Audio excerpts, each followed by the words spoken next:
ఆడవాళ్ళు ఏ డ్రెస్ వేసుకోవాలి, ఎలాంటి డ్రెస్ వేసుకోవాలి, ఇంకా మగవాళ్లే డిసైడ్ చేస్తారా? అది వారికి వదిలేయలేరా? శివాజీ చేసిన వివాదాస్పద కామెంట్లతో ఇప్పుడు ఈ చర్చ మొదలైంది. సామాను కనపడేలా వేసుకోవద్దంటూ ఆయన చెప్పాడు.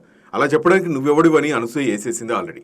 మంచు మనోజ్ అయితే మనం అలా మాట్లాడటం కరెక్ట్ కాదు, వాళ్ళ డ్రెస్ విషయంలో జోక్యం తగదని శివాజీకి క్లాస్ తీసుకున్నాడు.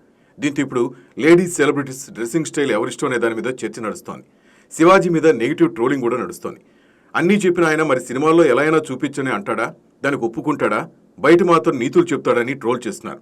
శివాజీ మంచి ఉద్దేశంతో చెప్పిన తీరు బాగోలేదని మరికొందరు అంటున్నారు. గతంలో అనసూయ ఓ అవుట్డోర్ ప్రోగ్రాంకు వెళ్ళినప్పుడు కుర్రాళ్లు చేసిన కామెంట్ నుంచి ఈ సామాను పదం పాపులర్ అయింది. అనసూయ అప్పుడే బ్యాక్ ఫైర్ అయింది. ఇప్పుడు శివాజీ కూడా అనసూయను దృష్టిలో పెట్టుకుని అన్నాడని కూడా కొందరు అడుగుతున్నారు. కానీ అనసూయ అయితే వెంటనే స్పందించి శివాజీపై ఫైర్ అయింది. ఆడవాళ్ళైతే శివాజీ మీద విమర్శలు చేస్తున్నారు. ఇలా మాట్లాడడం కరెక్ట్ కాదంటున్నారు. Hello viewers, please watch YK News.